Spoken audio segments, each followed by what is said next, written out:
Hello everyone, welcome back to our YouTube channel WiFi Google Gyan. जैसा कि दोस्तों आप लोगों को पता है कि कल हमने डीआरडीओ टेक्नीशियन ए जो कोपा टेट के कैंडिडेट हैं उनके लिए हमने कल 80 क्वेश्चन का एक कंप्लीट सेट कंप्लीट करवाया था, जो कि आपके डीआरडीओ एग्जाम को देखते हुए काफ़ी इंपॉर्टेंट थे। तो दोस्तों आज की इस क्लास में हम दूसरे प्रैक्टिस सेट को सॉल्व करेंगे। उसके पहले दोस्तों जो लोग हमारा पहला प्रैक्टिस सेट का वीडियो नहीं देखे हैं वो लोग जो है हमने आपको वीडियो के डिस्क्रिप्शन में इसका लिंक प्रोवाइड कर दिया है। आप लोग ये वीडियो ज़रूर देख लें, उसके बाद ही दोस्तों आप जो है प्रैक्टिस सेट दूसरा सॉल्व करें। दोस्तों जो भी प्रैक्टिस सेट में सॉल्व करवा रहा हूँ, वो आपके एग्ज़ाम को देखते हुए बहुत ही महत्वपूर्ण है। तो आप लोग प्रैक्टिस सेट ज़रूर देख लेंगे और इसे जो है अच्छे तरीके से देखेंगे। तो दोस्तों यहाँ पर मैं आज जो है दूसरे प्रैक्टिस सेट पर आगे कंटिन्यू करता हूँ। यहाँ पर दोस्तों आप देख सकते हैं ये प्रैक्टिस सेट हमारे सामने ओपन हो चुका है और दोस्तों यहाँ पर इसे हम सॉल्व करना स्टार्ट करते हैं। यहाँ पर दोस्तों एक छोटा-सा मैं रिक्वेस्ट करूँगा कि जो लोग हमारे चैनल पर नए हैं, चैनल को आप सब्सक्राइब ज़रूर कर लेंगे और इसे आप ज़्यादा से ज़्यादा कैंडिडेट के साथ शेयर कर देंगे, ताकि जो भी कोपा टेट के कैंडिडेट हैं और डीआरडीओ की एग्ज़ाम की प्रिपरेशन कर रहे हैं और उनका एग्ज़ाम भी दोस्तों आप लोग को पता है जल्दी होने वाला है, ताकि वो अपने इस क्लास को अच्छे से कर सकें और अपने एग्ज़ाम में बहुत ही अच्छे मार्क्स पा सकें। तो दोस्तों आप लोग शेयर भी ज़रूर कर देंगे। तो दोस्तों यहाँ पर मैं बिना किसी देरी के कंटिन्यू करता हूँ।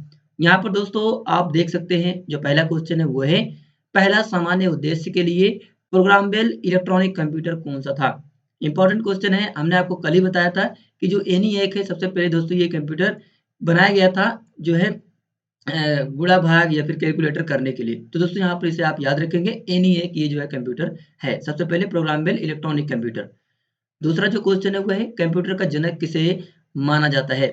दोस्तों आप लोग जानते ही होंगे कि जो कंप्यूटर के जनक माना जा रहा है वो चार्ल्स बेबेज को यहाँ पे माना जा रहा है। यहाँ पर ए वाला ऑप्शन हमारा सही हो जाएगा। नेक्स्ट जो क्वेश्चन है वो है, पहली पीढ़ी के कंप्यूटर का मुख्य इलेक्ट्रॉनिक घटक कौन था? इम्पोर्टेंट क्वेश्चन है, आप लोग को पता होगा कि जो वैक्यूम ट्यूब है वो पहले कंप्यूटर के जो है पहले पीढ़ी के कंप्यूटर में देखने को मिला था, वैक्यूम ट्यूब। बाकी अगर सेकंड जनरेशन की बात करें तो वहाँ पर जो है ट्रांजिस्टर देखने को मिला था। थर्ड जनरेशन में आईसी देखने को मिला था और फोर्थ जनरेशन जो है उसमें हमें माइक्रो प्रोसेसर चिप देखने को मिला था। इसे दोस्तों आप लोग ज़रूर याद रखेंगे। नेक्स्ट जो क्वेश्चन है वो है, पैरेलल पोर्ट में बाइट का ट्रांसफर जो स्पीड होता है सॉरी कैसे होता है? पैरेलल जो पोर्ट होता है उसमें बाइट का ट्रो ट्रांसफर होता है वो किस तरीके से होता है?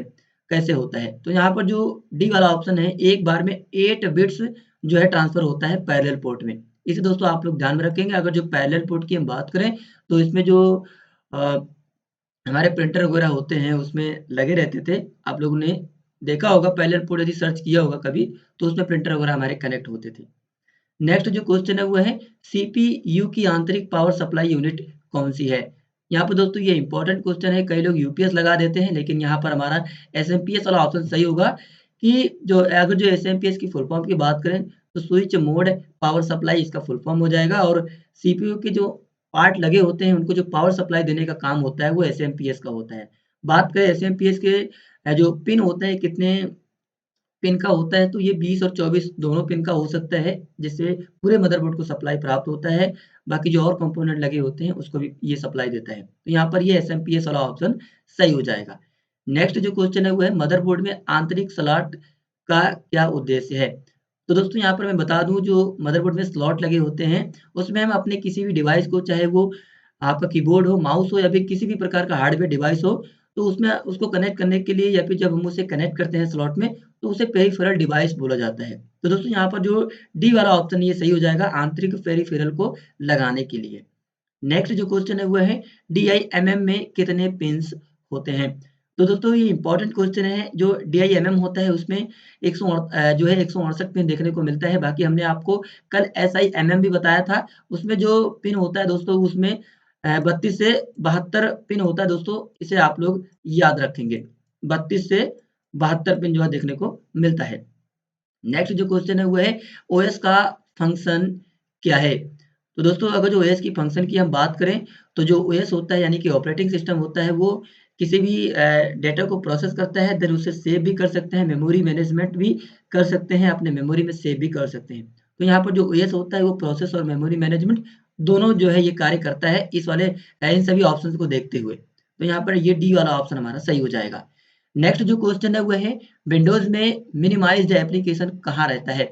आप लोगों ने देखा होगा कि जब आप सिस्टम वगैरह में काम करते हैं और उसे जब मिनिमाइज़ कर देते हैं, तो उसे आपको टास्क बार में देखने को मिलता है। टास्क बार जो है होता है वो हमारे सिस्टम के सबसे नीचे वाला, जहाँ पर हमें स्टार्ट मेनू, टाइम और जो नोटिफ़िकेशन पैनल होता है, वही हमारा टास्क बार होता है। तो जो मिनिमाइज़ एप्लीकेशन होता है वो टास्क बार में देखने को मिलता है। बाकी ऊपर जो होता है वो टाइटल बार होता है, उसके जस्ट नीचे जो है मेनू बार होता है। बाकी जहाँ हम काम करते हैं उसे वर्क एरिया बोलते हैं। बहुत सारी चीज़ें होती हैं दोस्तों, टाइम कम है इसलिए जो है मैं डिटेल से नहीं बता पा रहा हूँ, अन्यथा मैं आपको डिटेल से बताता। बाकी जो नेक्स्ट क्वेश्चन है वो है कंट्रोल पैनल में कौन-सा टूल वॉइस कमांड के साथ कंप्यूटर को नियंत्रित करने के लिए सेटिंग को समायोजित करता है? तो यहाँ पर जो ईज़ ऑफ एक्सेस होता है, वो दोस्तों यहाँ पर ये ऑप्शन सही हो जाएगा। कंट्रोल पैनल में जो है टूल वॉइस जो कमांड होता है उसको आप लोगों ने देखा होगा कि एक कोर्टाना ऑप्शन होता है आपके सिस्टम में। उसको हम वॉइस कमांड दे सकते हैं, जैसे आप गूगल में यूज़ करते हैं हेलो गूगल का या फिर एलेक्सा वगैरह का, जिसमें आप वॉइस कमांड देकर के काम करते हैं और तुरंत एक्सेस हो जाता है। तो यहाँ पर उसी के लिए यहाँ पर उसी टाइप में इस बात किया जा रहा है, तो यहाँ पर ईज़ ऑफ एक्सेस वाला ऑप्शन हमारा सही हो जाएगा। नेक्स्ट जो क्वेश्चन है वह स्टेप क्या है जिससे विंडो अपने आप अपडेट नहीं होता है?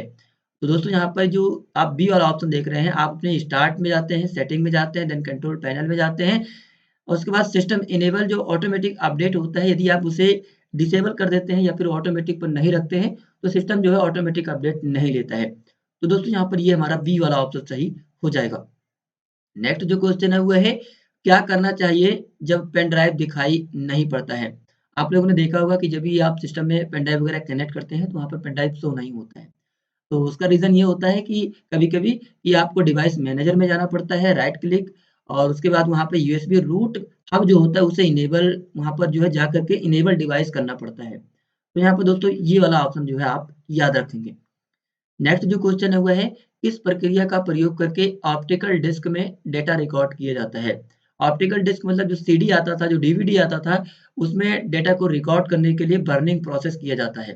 तो इसे आप लोग जो है याद रखेंगे कि जो सीडी होता था, जो डीवीडी होता था, उसमें हमें बर्निंग प्रोसेस से डेटा को कॉपी या फिर किसी अदर डिवाइस पे पेस्ट करने के लिए काम आता था। नेक्स्ट जो क्वेश्चन है वो है बायोस क्या है? तो जो बायोस होता है वो एक प्रकार का फर्मवेयर होता है, इसे आप लोग याद रखेंगे कि बायोस जो है वो फर्मवेयर होता है। और बायोस की अगर फुल फॉर्म की बात करें तो बेसिक इनपुट आउटपुट सिस्टम इसका फुल फॉर्म हो जाएगा। नेक्स्ट जो क्वेश्चन है वो है ब्रॉडकास्टिंग के लिए ब्लूटूथ द्वारा किस सिस्टम का उपयोग किया जाता है? तो जो ब्रॉडकास्टिंग किया जाता है यदि ब्लूटूथ से किया जा रहा है तो वहाँ पर रेडियो वेव के द्वारा जो है हमारा जो ब्लूटूथ डिवाइस होता है वो वर्क करता है। तो इसे आप लोग याद रखेंगे। नेक्स्ट जो क्वेश्चन है वो है कौन-सा प्रोग्राम ओएस के साथ किसी डिवाइस को इनेबल करने में सहायता करता है? आप लोग देखे होंगे कि जब भी आप किसी हार्डवेयर डिवाइस को कनेक्ट करते हैं तो वहाँ पर हमें उसको ऑपरेट करने के लिए ओएस में हमें डिवाइस ड्राइवर को इंस्टॉल करना होता है। तो यहाँ पर ये डिवाइस ड्राइवर वाला ऑप्शन सही हो जाएगा। किसी डिवाइस को यदि आप इनेबल करना चाहते हैं अपने ओएस के साथ, कनेक्ट करना चाहते हैं तो यहाँ पर आपको डिवाइस ड्राइवर की ज़रूरत होगी। नेक्स्ट जो क्वेश्चन है वो है सीमॉस सेटअप खोलने के लिए कौन-सी कुंजी का उपयोग किया जाता है? तो यहाँ पर दोस्तों जो क्विज़ जो की यहाँ पर दिए हुए हैं सीमॉस को ओपन करने के लिए आप अपने सिस्टम को जब रीस्टार्ट करते हैं या फिर स्विच ऑफ करते हैं, देन उसके बाद जब आप सिस्टम को ऑन करते हैं, ऑन करते समय ही आपको डेल बटन प्रेस करना होता है, तो जो आपका सीमॉस सेटअप है वो ओपन हो जाता है। जब भी आप सिस्टम ऑन करेंगे और जैसे ही आप पावर बटन दबाएँगे और उसके बाद डेल प्रेस करेंगे, डेल प्रेस करते रहेंगे तो वहाँ पर सीमॉस जो आपका सेटअप है वो ओपन हो जाएगा। तो इसे आप लोग याद रखेंगे, बाकी कई सिस्टम में ये अलग-अलग कीज़ भी हो सकते हैं। नेक्स्ट जो क्वेश्चन है वो है हार्ड ड्राइव में सभी डेटा को मिटाने की प्रक्रिया क्या है? तो जो हार्ड ड्राइव होता है, जो एचडीडी होता है उसे या फिर कोई पेन ड्राइव वगैरह है तो उसमें डेटा को मिटाने की जो प्रक्रिया होती है उसे फॉर्मेटिंग बोलते हैं। तो इसे आप लोग याद रखेंगे। ध्यान दें इरेज़ आपको नहीं लगाना है, फॉर्मेटिंग लगाना रहेगा। नेक्स्ट जो क्वेश्चन है वो है बायोस छाया का उद्देश्य क्या है? What is the purpose of BIOS shadow? तो यहाँ पर जो अ, मतलब रोम मतलब जो होता है जो आपका एचडीडी होता है, जिसमें हम परमानेंटली अपने डेटा को सेव करते हैं, वो हमारा रोम होता है। देन रोम से यदि हम किसी डेटा को रैम में कॉपी कर रहे हैं, तो वो जो है हमारा बायोस छाया का एक उदाहरण हो जाता है। तो इसे आप लोग याद रखेंगे। नेक्स्ट जो क्वेश्चन है वो है कंप्यूटर में किसी समस्या को ठीक करने के बाद या किसी एप्लीकेशन को इंस्टॉल करने के बाद क्या करना चाहिए? तो दोस्तों जब भी आप अपने सिस्टम में किसी सॉफ्टवेयर वगैरह को इंस्टॉल करते हैं, तो वहाँ पर सिस्टम रिक्वायर्ड करता है कि आप रीस्टार्ट कर दें, ताकि वो जो एप्लीकेशन हमने इंस्टॉल किया है, वो अच्छे तरीके से एक्टिव हो सके। तो यहाँ पर हमें रीस्टार्ट की ज़रूरत पड़ती है।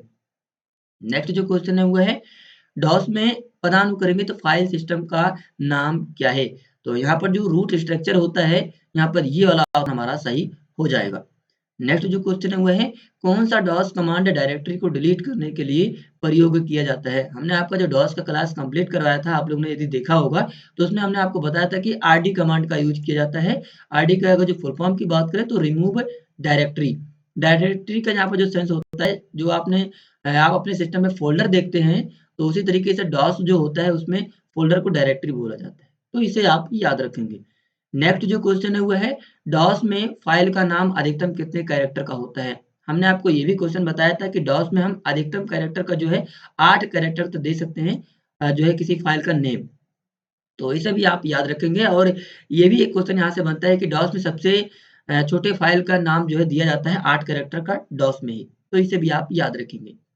बाकी यहाँ पर जो नेक्स्ट क्वेश्चन है वो है लिनक्स में डब्ल्यूएचओ कमांड का प्रयोग क्या होता है? तो यदि आप लिनक्स यूज़ किए होंगे तो उसमें यदि हम टर्मिनल को ओपन करते हैं और वहाँ पर हम डब्ल्यूएचओ कमांड को यदि प्रेस करते हैं तो वहाँ पर जो लॉगिन यूज़र होता है यानी कि जो करंट यूज़र होता है उसका नेम लिख के आ जाएगा कि ये यूज़र जो है लॉगिन है। और एक पीडब्ल्यूडी भी होता है कमांड इसके लिए इसका जो इस कमांड का जो यूज़ किया जाता है वो पब्लिक वर्क डायरेक्टरी यानी कि जिस फ़ोल्डर में आप काम कर रहे हैं उसका जो है वहाँ पर नाम आ जाएगा कि आप इस फ़ोल्डर में हैं, उसका पूरा पाथ आ जाएगा। तो दोस्तों इसे आप याद रखेंगे। बाकी हू एम आई से भी आप जो है लॉगिन यूज़र को चेक कर सकते हैं कि कौन-सा यूज़र प्रेज़ेंटली जो है वर्किंग में है या फिर एक्टिव में है। तो ये दोस्तों आप याद रखेंगे। हू कमांड का यूज़ लॉगिन यूज़र को देखने के लिए किया जाता है लिनक्स में। बाकी जो नेक्स्ट क्वेश्चन है वो है which DOS command is used to display current time? यदि आपको डॉस में टाइम देखना है, करंट टाइम क्या चल रहा है, तो आपको टाइम कमांड लगाना होता है। तो इसे आप लोग याद रखेंगे। बाकी जो यहाँ पर नाउ कमांड देख रहे हैं, ये हमारा एक्सेल में टाइम एंड डेट को जो है शो कराने के लिए यूज़ किया जाता है। तो इसे आप याद रखेंगे। बाकी सिस्टम या फिर सिस्टम टाइम ये कमांड नहीं है। नेक्स्ट जो क्वेश्चन है वो है कौन-सा डॉक्यूमेंट व्यू पेज ब्राउज़र की तरह दिखाई देता है? तो जो हमारा वेब लेआउट व्यू होता है, वो जो हमारा वेब ब्राउज़र की तरह दिखाई देता है। आप लोग ट्रिक है ये कि यहाँ पर वेब लिखा हुआ आपको दिख रहा है वेब ब्राउज़र में, तो यहाँ पर वेब लेआउट जो है व्यू यहाँ पर ये ऑप्शन हमारा सही हो जाएगा। नेक्स्ट जो क्वेश्चन है वो है न्यूज़पेपर की तरह के डॉक्यूमेंट बनाने के लिए किस सुविधा का प्रयोग किया जाता है? तो यहाँ पर जो कॉलम्स वाला ऑप्शन होता है, न्यूज़पेपर की तरह डॉक्यूमेंट को शो कराने के लिए कॉलम ऑप्शन का यूज़ करते हैं दोस्तों, आप लोग इसे याद रखेंगे। नेक्स्ट जो क्वेश्चन है वो है निम्नलिखित में से कौन-सा एमएस वर्ड का टेक्स्ट स्टाइलिंग फीचर है? तो जो वर्ड आर्ट होता है वो एक प्रकार से एमएस वर्ड में टेक्स्ट स्टाइलिंग का फीचर होता है, आप लोगों ने यूज़ किया होगा तो देखा होगा। तो यहाँ पर वर्ड आर्ट वाला ऑप्शन सही हो जाएगा। नेक्स्ट जो क्वेश्चन है वो है टाइप करते समय होने वाली त्रुटियों को हम कैसे ठीक कर सकते हैं? तो यदि हम टाइप कर रहे हैं, यदि उसमें जो है कई वर्डों में, कई पैराग्राफ में जो है स्पेलिंग गलत हो गया है, गलती हो गया है, तो वहाँ पर हम ऑटो करेक्ट कर सकते हैं। सॉरी स्पेलिंग नहीं, यदि लिखने के तरीके में यदि कोई गलती हुआ है, तो यहाँ पर हम ऑटो करेक्ट की सहायता से उसे करेक्ट कर सकते हैं। तो यहाँ पर सी वाला ऑप्शन सही हो जाएगा। नेक्स्ट जो क्वेश्चन है वो है एमएस वर्ड में तिजारत जो टूल होता है वो उसका कार्य क्या होता है, उसका उद्देश्य क्या होता है? तो जो एमएस वर्ड में आप लोगों ने देखा होगा जो टिजारस ऑप्शन होता है वो पर्यायवाची और विलोम शब्द के लिए होता है। तो इसे आप लोग याद रखेंगे। बाकी F7 यदि हम प्रेस करते हैं एमएस वर्ड में तो वो स्पेलिंग चेक के लिए होता है। तो इसे भी आप याद रखेंगे। यहाँ पर जो वर्तनी शुद्धि लिखा हुआ है ये F7 से आप प्रेस करके वर्तनी शुद्धि कर सकते हैं अपने एमएस वर्ड में।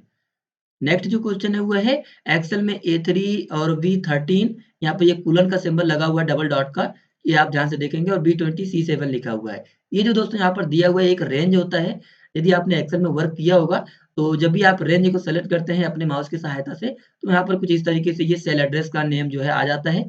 तो ये जो है सेल रेंज को जो है यहाँ पे शो कराता है, तो इसे आप लोग याद रखेंगे।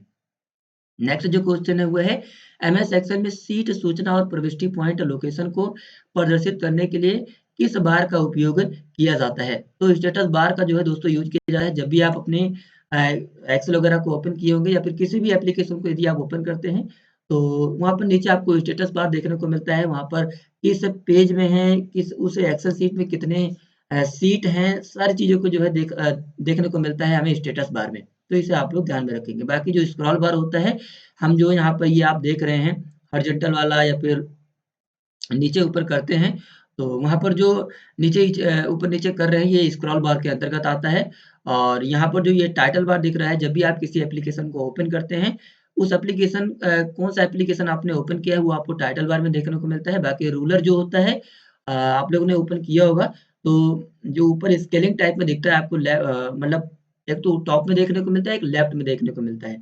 तो वो जो है रूलर में आता है। तो इसे आप लोग ध्यान में रखेंगे। नेक्स्ट जो क्वेश्चन है वो है एमएस एक्सेल में एंटर कुंजी का उद्देश्य क्या है? तो दोस्तों जो यदि हम एमएस एक्सेल में एंटर की को प्रेस करते हैं, तो वहाँ पर क्या होता है कि सेल पॉइंटर अगले रो में चला जाता है। तो इसे आप लोग याद रखेंगे जब भी हम एक्सेल में एंटर प्रेस करेंगे, तो जो सेल का पॉइंटर होता है वो अगले रो में चला जाता है।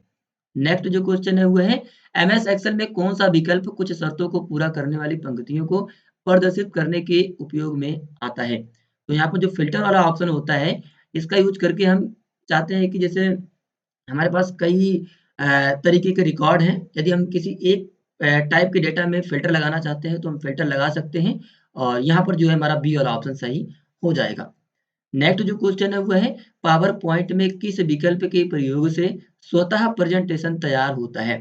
तो जो ऑटो कंटेंट विजार्ड होता है उसकी सहायता से हम स्वतः प्रेजेंटेशन तैयार कर सकते हैं अपने पावर पॉइंट में। तो इसे आप लोग ध्यान में रखेंगे। नेक्स्ट जो क्वेश्चन है वो है पावर पॉइंट में कौन-सा होल्डर टेक्स्ट, टाइटल और पिक्चर को रखता है? तो जो प्लेस होल्डर होता है इसी में जो है दोस्तों हमें देखने को मिलता है। नेक्स्ट जो क्वेश्चन है वो है पावर पॉइंट में कौन-सा व्यू हिडन स्लाइड को छुपाती है? इंपॉर्टेंट क्वेश्चन है। जो स्लाइड सॉर्टर व्यू होता है दोस्तों वो हमारे हिडन फाइल को जो है हिडन स्लाइड को छुपाती है। Slide sorter view.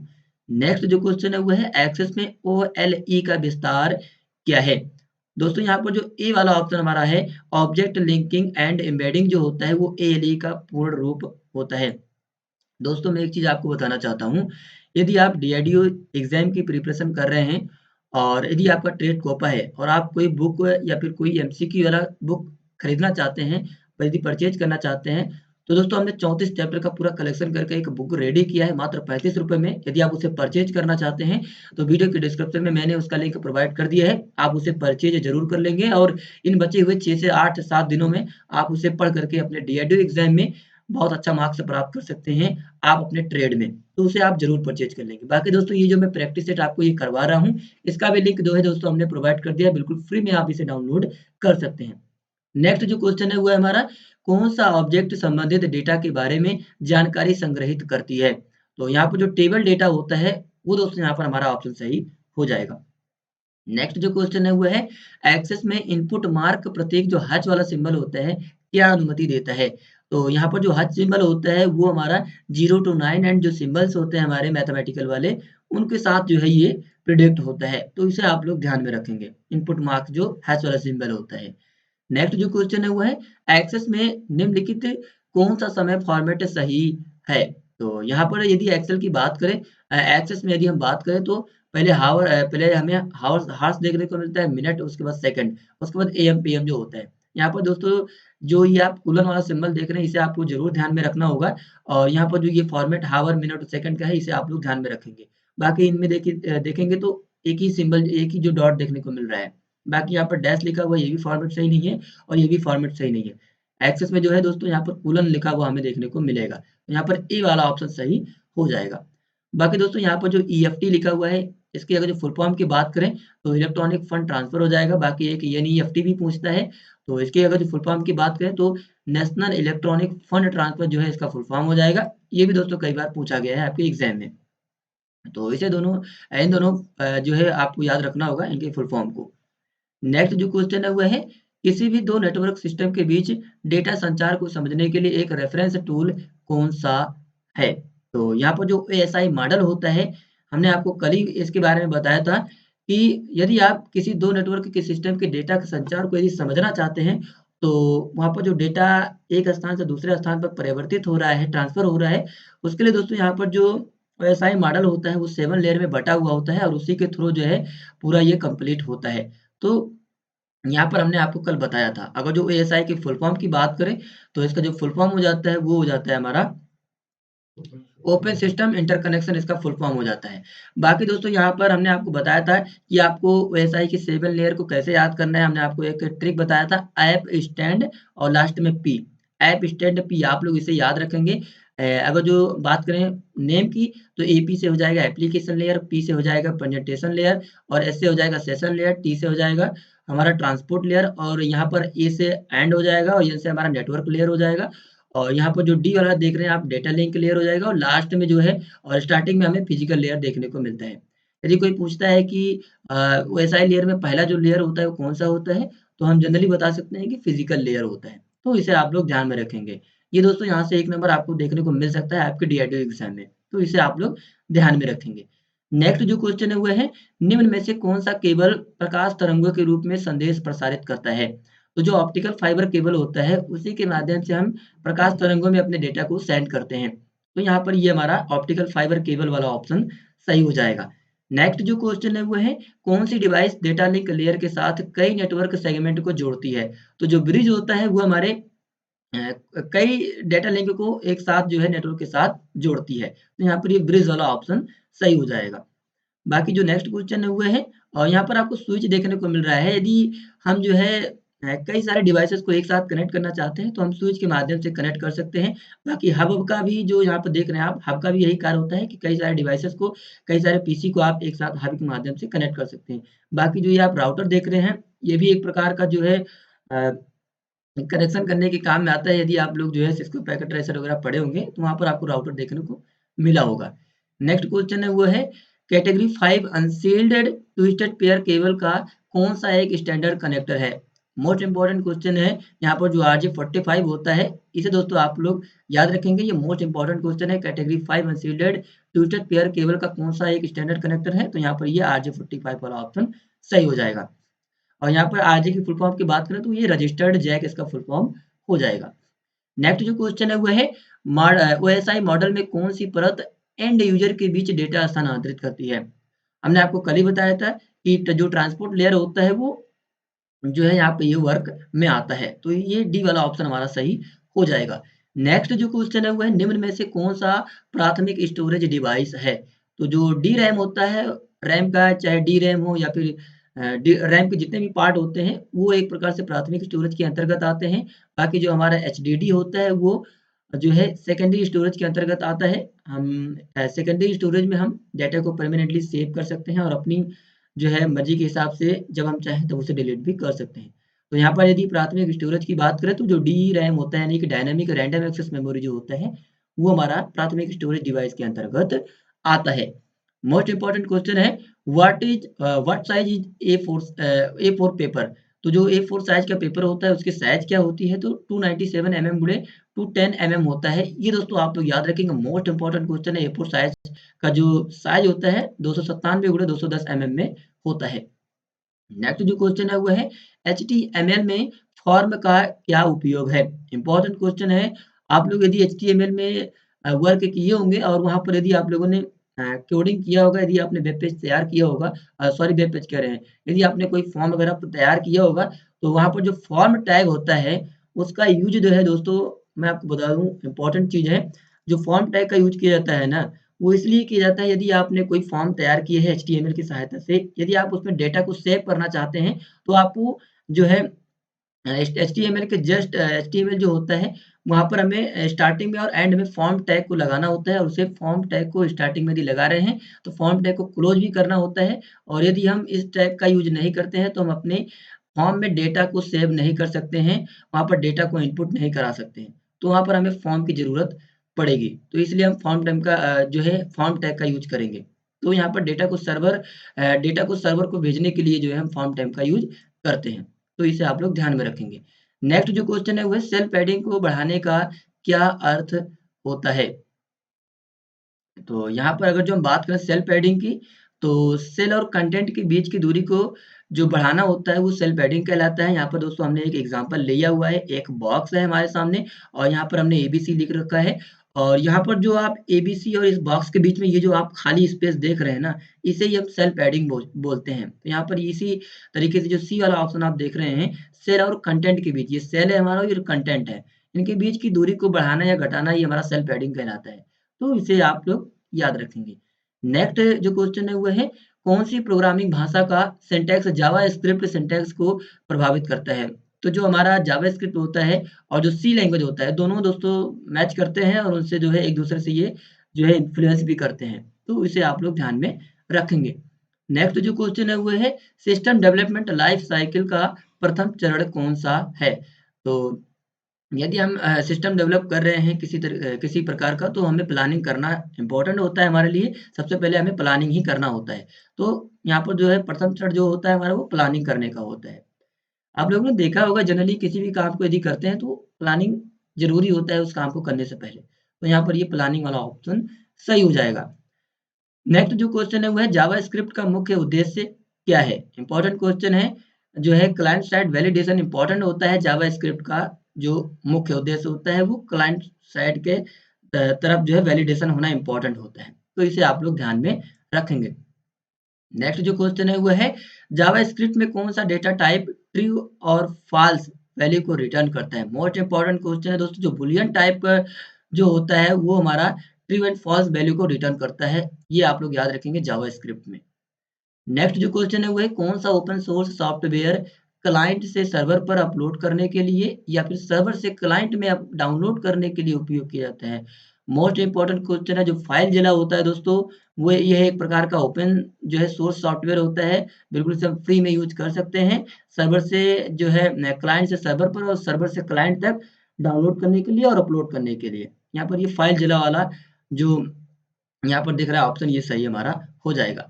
नेक्स्ट जो क्वेश्चन है वो है जावास्क्रिप्ट में किसी संख्या को सिंगल या डबल कोट्स में लिखने पर वो किस तरीके का व्यवहार करता है, कैसा व्यवहार करता है?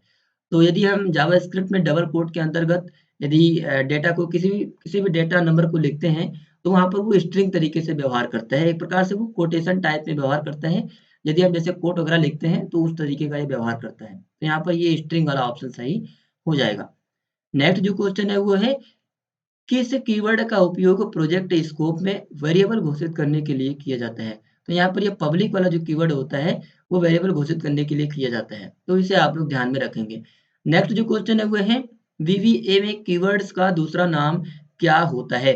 तो यहाँ पर यदि हम वीवीए में बात करें कीवर्ड्स का दूसरा नाम, तो वो रिजर्व वर्ड्स के अंतर्गत आता है। आप लोग इसे ध्यान में रखेंगे। कई बार ये क्वेश्चन हमने बताया है आपको कि विजुअल बेसिक एप्लीकेशन में कीवर्ड का जो दूसरा नाम होता है वो रिजर्व वर्ड्स के नाम से आता है। तो इसे आप लोग ध्यान में रखेंगे। नेक्स्ट जो क्वेश्चन है वो है लिनक्स में एक केस इंसेंसिटिव सॉर्टिंग का उपयोग करके सॉर्ट कमांड के साथ किया जा सकता है। तो जो हाइफन एफ होता है उसकी सहायता से हम कर सकते हैं। नेक्स्ट जो क्वेश्चन है वो है विजुअल बेसिक एप्लीकेशन में लाइन बाय लाइन एग्जीक्यूशंस करने के लिए किस की का उपयोग किया जाता है? तो जो F8 होता है यहाँ पर दोस्तों ये वाला ऑप्शन सही हो जाएगा। नेक्स्ट जो क्वेश्चन है वो है किसका उपयोग विजुअल बेसिक एप्लीकेशन में प्रोग्रामिंग कोड को टाइप या फिर एडिट करने के लिए किया जाता है? इंपॉर्टेंट क्वेश्चन है जो विजुअल बेसिक का एडिटर वाला जो एप्लीकेशन होता है उसी में हम करते हैं विजुअल बेसिक की कोडिंग को। नेक्स्ट जो क्वेश्चन है वो है वीवीए में सीएसएनजी फंक्शन का रिटर्न टाइप क्या है? तो यहाँ पर एसएनजी लिखा हुआ है यानी कि हमें ट्रिक मिल गया कि एसएनजी से सिंगल हो जाएगा। तो यहाँ पर ये सिंगल वाला ऑप्शन हमारा सही हो जाएगा। नेक्स्ट जो क्वेश्चन है वो है वीवीए में कौन लाल रंग में हाइलाइट किए गए कोड की एक पंक्ति के साथ लाल बिंदु द्वारा इंगित किया जाता है? तो जो ब्रेक पॉइंट होता है उसको दोस्तों यहाँ पे ये इंगित करता है। तो इसे आप लोग ध्यान में रखेंगे। नेक्स्ट जो क्वेश्चन है वो है विजुअल बेसिक में यूजर से इनपुट एकत्र करने के लिए कौन-सा कंट्रोल उपयुक्त होता है? तो यदि आप किसी भी प्रकार के डेटा को इनपुट लेना चाहते हैं, तो वहाँ पर हमें टेक्स्ट बॉक्स की ज़रूरत पड़ती है डेटा को इनपुट कराने के लिए। तो यहाँ पर ये हमारा टेक्स्ट बॉक्स वाला ऑप्शन सही हो जाएगा। नेक्स्ट जो क्वेश्चन है वो है माइक्रोसॉफ्ट ऑफिस में कौन-सी फ़ंक्शन की प्रिंट प्रीव्यू विंडो जो है को प्रदर्शित करती है? तो जो कंट्रोल प्लस F2 होता है वो प्रिंट प्रीव्यू विंडो को प्रोवाइड करता है आपके एमएस वर्ड में ऑफिस के एमएस वर्ड में। तो वर्ड में ही नहीं आप एक्सेल में या फिर किसी भी एमएस ऑफिस के पैकेज में आप जाएँगे, तो वहाँ पर कंट्रोल प्लस F2 यदि आप प्रेस करते हैं, तो वहाँ पर आपको प्रिंट प्रीव्यू देखने को मिल जाएगा। तो इसे आप लोग ध्यान में रखेंगे। बाकी जो नेक्स्ट क्वेश्चन है वो है जब आप एक एमएस वर्ड डॉक्यूमेंट खोलते हैं तो डॉक्यूमेंट सुरक्षित करें विकल्प जो है आपको निम्न में से कौन-सी अनुमति देता है?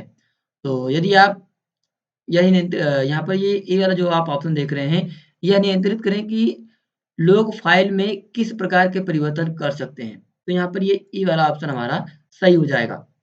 नेक्स्ट जो क्वेश्चन है वो है डॉक्यूमेंट गुणों और फाइलों के लेखक सॉरी ये जो नेक्स्ट क्वेश्चन है हमारा ये वाला क्वेश्चन है। यहाँ पर आप देख रहे हैं एक्सेल जो फार्मूला यहाँ पर लिखा हुआ है, यहाँ पर सेलिंग ना उसके बाद कोष्टक में 19 और 4 लिखा हुआ है प्लस फ्लोर 19 और 4 यहाँ पर लिखा हुआ है, उसका परिणाम क्या होगा? दोस्तों मैं आपको इसे समझाने की कोशिश करता हूँ, आप लोग ध्यान से समझेंगे। ये इम्पोर्टेंट क्वेश्चन है और इसे आप ध्यान से नहीं समझेंगे तो समझ भी जो है आपको नहीं आएगा। तो यहाँ पर देखते हैं कि ये सेलिंग लिखा हुआ है, इसका मतलब दोस्तों ये होता है यहाँ पे दोस्तों इसका मतलब ये हो जाएगा कि सेलिंग का मतलब छत जो आप लोग देखते हैं और यहाँ पर फ्लोर लिखा हुआ है। फ्लोर मतलब जो आपका फर्श होता है यानी कि ज़मीन का। तो यहाँ पर मैं ये ट्रिक बताने की कोशिश कर रहा हूँ कि सेलिंग यहाँ पर यदि हम जो ये 19 और 4 लिखा हुआ है, यदि हम 4 का जो पहाड़ा पड़े 19 से ज़्यादा हो जाए, वो हमारे लिए जो है सेलिंग का काम करेगा। यदि हम 4 से पहाड़ा पड़ते हैं 19 से ज़्यादा हो जाए तो 4 पंचे 20 यानी कि 19 से ज़्यादा हो जा रहा है और हम 4 का पहाड़ा 5 बार पढ़ रहे हैं, तो यहाँ पर एक तो हमें 20 मिल गया, यानी कि हमें ये जो सेलिंग लिखा हुआ है यानी कि जो ऊपर वाला वैल्यू है, जो छत वाला मतलब ये ट्रिक मैं आपको बताने की कोशिश कर रहा हूँ कि सेलिंग का मतलब छत और फ्लोर का मतलब फर्श। तो यहाँ पर यदि हम 4 को 19 में भाग करते हैं, तो हमें 4 का पहाड़ा ऐसा पढ़ना है कि 19 से ज़्यादा हो जाए और उससे कम ना रहे। तो यहाँ पर ये हम 5 बार पढ़ रहे हैं तो 20 हो रहा है। तो यहाँ पर एक तो हमें 20 मिल गया प्लस यहाँ पर फ्लोर की बात किया जा रहा है तो 4 का पहाड़ा हमें 19 में ऐसा पढ़ना है कि 19 से ज़्यादा ना हो, उससे कम ही वाला जो वैल्यू है उसे हमें लेना है। तो 4 का पहाड़ा हम जो है 4 बार पढ़ेंगे और 5 बार पढ़ देते हैं तो 20 हो जाता है यानी कि 19 से ज़्यादा हो जाता है और हम 4 बार यदि पढ़ते हैं तो 16 हो जाएगा। तो यहाँ पर जो है 20 और 16 को यदि हम ऐड कर लेते हैं तो यहाँ पर ये हमारा 36 वाला ऑप्शन सही हो जाएगा। बाकी दोस्तों इसे मैं आपको डिटेल से समझा देता लेकिन दोस्तों यहाँ पे टाइम कम है और आपके एग्ज़ाम बहुत करीब है इसलिए मैं इसे जो है शॉर्ट में ही आपको समझा दे रहा हूँ कि यहाँ पर फ्लोर का मतलब ये है कि फ्लोर का मतलब ये है कि जो ये कोष्ठक में वैल्यू दिया हुआ है आपको ऐसा जो है पढ़ना है यहाँ पर जो ये सबसे पहला नंबर दिख रहा है आपको इसी में जो है 4 का भाग आपको देना होगा और यहाँ पर ऐसा भाग देना है कि जो 4 का भाग है ना वो फ्लोर में रहे यानी कि 19 से नीचे ही रहे। और यहाँ पर 4 का पहाड़ा आपको इस तरीके से पढ़ना है सेलिंग यानी कि 19 से ज़्यादा रहे, वो ज़्यादा वाला वैल्यू आपको लेना है। तो आई होप कि आप इसे समझने की कोशिश किए होंगे, बाकी यदि आप लोग कमेंट करेंगे तो इसे मैं डिटेल से भी समझा दूँगा। तो यहाँ पर ये 36 वाला ऑप्शन सही हो जाएगा। नेक्स्ट जो क्वेश्चन है वो है एमएस एक्सेल वर्कशीट में सक्रिय सेल में वर्तमान टाइम डालने के लिए कंट्रोल की और उसके बाद ए एंड एन दबाएं तो जो कोलन वाला ऑप्शन होता है दोस्तों यहाँ पर हमें प्रेस करना होता है आप लोग इसे चेक भी कर सकते हैं अपने एक्सेल में तो इसे आप लोग ध्यान में रखेंगे। नेक्स्ट जो क्वेश्चन है वो है एमएस पावर पॉइंट 2016 में होम टैब पर जाने के लिए कीबोर्ड शॉर्टकट की क्या है। इंपॉर्टेंट क्वेश्चन है अल्ट प्लस एच हमें प्रेस करना होता है तो आप जो है अल्ट प्लस एच प्रेस करके आप होम टैब में जा सकते हैं एमएस पावर पॉइंट में और 2016 के वर्जन में तो इसे आप लोग ध्यान में रखेंगे। नेक्स्ट जो क्वेश्चन है वो है 4 विकल्प दिए गए हैं जिनमें से 3 किसी तरह से एक जैसे हैं और एक विकल्प जो है अलग है। तो यहाँ पर जो है MS word, MS power point, जो एमएस पेंट आप देख रहे हैं ये सब एमएस ऑफिस के पैकेज हैं। लेकिन यदि जी यहाँ पर जो बी वाला ऑप्शन है एमएस विंडोज ये जो है एक प्रकार से ऑपरेटिंग सिस्टम है। ये दोस्तों अलग हो जाएगा हमारे लिए ऑप्शन। नेक्स्ट जो क्वेश्चन है वो है होस्ट टू होस्ट लेयर के संदर्भ में निम्नलिखित में से कौन सा जो है कौन इसका प्रोटोकॉल नहीं है। तो यहाँ पर यदि हम इसकी बात करें दोस्तों अ, यहाँ पर जो ये लिखा हुआ है दोस्तों ये जो ए और B option transmission control protocol और जो यूजर डेटा ग्राम प्रोटोकॉल यहाँ पर दोस्तों ये दोनों ही ऑप्शन हमारे लिए गलत हो जाएगा यानी कि नादर ए नॉर बी ये वाला ऑप्शन सही हो जाएगा। कैसे सही होगा दोस्तों यहाँ पर मैं आपको बताता हूँ। ये जो होस्ट टू होस्ट आप देख रहे हैं ना यदि आप लोगों ने कभी डिटेल से इसके बारे में जानने की कोशिश किया होगा तो होस्ट टू होस्ट लेयर के लिए जो प्रयोग में आता है वो टेलनेट जो प्रोटोकॉल होता है वो प्रयोग में आता है। तो यहाँ पर टेलनेट ऑप्शन हमें देखने को नहीं मिल रहा है, ये टीसीपी और यूडीपी देखने को मिल रहा है। ये दोनों ऑप्शन हमारे लिए गलत हो जाएगा। नेक्स्ट जो क्वेश्चन है वो है वेब ब्राउज़र में हिस्ट्री जो फीचर होता है उसका कार्य क्या है? तो जो हिस्ट्री वाला फीचर होता है दोस्तों जब तक आप ऑनलाइन हैं तब तक आपकी इंटरनेट ब्राउजिंग पर टैब रखना ये दोस्तों हमारा ऑप्शन सही हो जाएगा। इसे आप लोग ध्यान में रखेंगे। नेक्स्ट जो क्वेश्चन है वो है ईमेल में लेबल के बारे में सत्य कथन की पहचान कीजिए। तो जो लेबल होता है दोस्तों आपके ईमेल में वो दोस्तों क्या करता है कि लेबल को ईमेल को एक ही स्थान पर संग्रहित और व्यवस्थित करने की आवश्यकता नहीं होती है। आप प्रत्येक लेबल के अंतर्गत संदेशों की खोज कर सकते हैं। तो दोस्तों यहाँ पर ये जो लेबल वाला ऑप्शन होता है ये दोस्तों जो है हमें फीचर प्रोवाइड करते हैं। नेक्स्ट जो क्वेश्चन है वो है IPv6 प्रोटोकॉल जो है आईपी पते को परिभाषित करता है। इंपॉर्टेंट क्वेश्चन है। जो IPv6 होता है यानी कि इंटरनेट प्रोटोकॉल वर्जन जो 6 होता है वो जो है 128 बिट के होते हैं और जो IPv4 होता है वो दोस्तों यहाँ पर जो है हमें 32 बिट का देखने को मिलता है। इंपॉर्टेंट क्वेश्चन है, मैं एक बार फिर से बता देता हूँ। IPv जो 4 होता है वो 32 बिट के होते हैं। IPv जो 6 होते हैं वो 128 बिट के होते हैं। नेक्स्ट जो क्वेश्चन है वो है कौन सी फ्रंट एंड लैंग्वेज है। यहाँ पर जो HTML है, CSS है, जो और जो जावा स्क्रिप्ट है, ये दोस्तों यहाँ पर जो तीनों जो आपको देखने को मिल रहा है ये जो है फ्रंट एंड लैंग्वेज होते हैं। आप लोगों ने HTML में यदि कोडिंग किया होगा तो वो हमारे लिए फ्रंट जो है एंड का काम करते हैं ये सारे लैंग्वेजेस। बाकी जो जावा स्क्रिप्ट होता है यहाँ पर भी जावा स्क्रिप्ट आपको देखने को मिल रहा होगा, लेकिन जो जावा स्क्रिप्ट होता है ना वो बोथ लैंग्वेज होता है, वो फ्रंट एंड में भी काम करता है और बैक एंड में भी काम करता है। और जो PHP होता है ये दोस्तों केवल बैक एंड में ही काम करता है।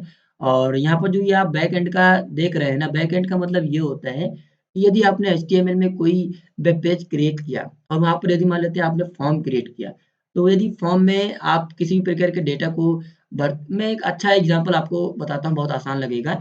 यदि आप किसी वेबसाइट पे कोई फॉर्म आया है और यदि आप उसे भरते हैं, तो वहाँ पर जो आप डेटा सेव कर रहे हैं ना, जैसे आप अपना नाम लिखे, पता लिखे, तो वहाँ पर जो आप डेटा सेव कर रहे हैं और सेव करने के बाद जब सबमिट कर देते हैं, तो जो आपका डेटा होता है ना बैक एंड में जाके सेव होता है किसी न किसी लैंग्वेज के माध्यम से। तो वो हमारा बैक एंड होता है जो आपने डेटा सेव किया है। बाकी जो आप जिस फॉर्म में आप डेटा सेव कर रहे होते हैं, जिस फॉर्म में आप डेटा फिल कर रहे होते हैं वो हमारे लिए फ्रंट एंड का काम करते हैं। तो आई होप कि आप एग्जाम्पल की सहायता से इसके बारे में आप समझ गए होंगे।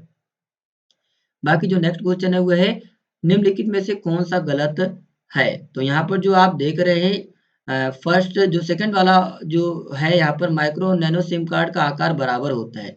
ये दोस्तों बिल्कुल भी जो है ये बिल्कुल गलत है। इसे आप लोग ध्यान में रखेंगे कि माइक्रो नैनो सिम कार्ड का आकार बराबर नहीं होता है। तो यहाँ पर इसलिए हमारा सी वाला ऑप्शन सही हो जाएगा। निम्नलिखित में से कौन सी इंटरनेट सेवा दूरस्थ नेटवर्क से फाइलों को स्थानांतरित करती है। तो जो हमारा FTP होता है फाइल ट्रांसफर प्रोटोकॉल, उसी की सहायता से जो है हम जो है दूरस्थ नेटवर्क से फाइलों को स्थानांतरित कर सकते हैं। नेक्स्ट जो क्वेश्चन है वो है निम्नलिखित में से कौन सा बाइनरी दशमलव अंक जो है 147 के बराबर है। यहाँ पर दोस्तों आप समझने की कोशिश करिएगा थोड़ा से, यहाँ पे मैं आपको समझाने की कोशिश करता हूँ कि जो 147 को आप बाइनरी में कैसे कन्वर्ट करेंगे। तो यहाँ पर इसे कन्वर्ट करने के लिए दोस्तों यहाँ पर जो है आपको एक प्रकार से शॉर्ट फॉर्म में आप कोडिंग लिख सकते हैं। 1 से शुरू कीजिए और बैक से ही लिखना स्टार्ट कीजिए। 1 2 और उसके बाद 2 दूना 4 4 दूना 8 8 दूना 16 दूना 32 64 128 इस तरीके से आपको पीछे से लिखना होगा और यहाँ पर दोस्तों आप लिखते चले जाएँगे। इस तरीके से आप 256 512 128 दो यहाँ पर आप जो है लिखते चले जाएँगे। और इस तरीके से दोस्तों यहाँ पर जो आप ये कोडिंग लिखे हैं ना, आप इनमें से आपको ऐसे-ऐसे संख्याओं को लेना है और आपको जोड़ के 147 करना होगा। तो यहाँ पर दोस्तों हमने 128 ले लिया और 16 ले लिया और यहाँ से हमने 2 ले लिया और 1 ले लिया। और इनको जब हमने जोड़ दिया तो ये 147 हमें जो है देखने को मिल गया। तो यहाँ पर जो ये 147 हमें देखने को मिला है, यहाँ पर हमने 128 को लिया है, 16 को लिया है, 2 को लिया है और 1 को लिया है। तो यहाँ पर जो हमने इन नंबरों को पुट अप किया है, उनके नीचे हमें 1 लिखना है और हमने 16 को लिया था तो इसके नीचे 1 लिया और जो 2 लिया था हमने इसके नीचे 1 लिया और 1 हमने लिया था तो इसके नीचे हमने लिया 1। बाकी जिन संख्याओं को हमने नहीं लिया इनकोडिंग के अंतर्गत, तो हमने उसे 0 कर दिया। तो इसी तरीके से यहाँ पर जो है दोस्तों हमारा बाइनरी नंबर निकल के आ गया। तो इसी तरीके से और भी यदि बड़ा संख्या रहेगा तो उसे हम बढ़ाते चले जाएँगे और जिन संख्याओं की मदद से हमने 147 यहाँ पे जोड़ के किया है या फिर जो भी संख्या रहता है, उन संख्याओं को इनमें से जो भी संख्या जोड़ करके हम वो संख्या लिखते हैं, प्राप्त करते हैं तो उन संख्याओं के नीचे हमें 1 लिखना होगा, बाकी के नीचे हमें 0 लिखना होगा। बाकी यहाँ पर जो है आगे से हम उठा लेंगे और यही हमारा जो है आंसर हो जाएगा। नेक्स्ट जो क्वेश्चन है वो है लास्ट क्वेश्चन हमारा है किसी भी भाषा में कथन का अनुक्रमिक प्रवाह डिफ़ॉल्ट होता है और अनुक्रमिक के अलावा निष्पादन के प्रवाह के प्रकार उपलब्ध होते हैं जो है। तो यहाँ पर जो ए और बी वाला ऑप्शन है कंडीशनल और लूपिंग दोनों ऑप्शन हमारा यहाँ पर ये सही हो जाएगा। तो इस तरीके से ये वाला ऑप्शन हमारा सही हो जाएगा। आई होप कि दोस्तों आप जो है इन 80 क्वेश्चंस के बारे में समझ गए होंगे। बाकी किसी क्वेश्चन में आपको डाउट है किसी प्रकार का तो आप हमें कमेंट ज़रूर कीजिएगा। बाकी क्लास कैसा लगा? यदि क्लास अच्छा लगा हो तो आप लाइक भी कर देंगे और एक छोटा-सा रिक्वेस्ट है कि आप लोग इसे ज़्यादा से ज़्यादा शेयर भी कर देंगे। बाकी दोस्तों मिलते हैं आप नेक्स्ट क्लास में नए टॉपिक के साथ, तब तक के लिए जय हिंद।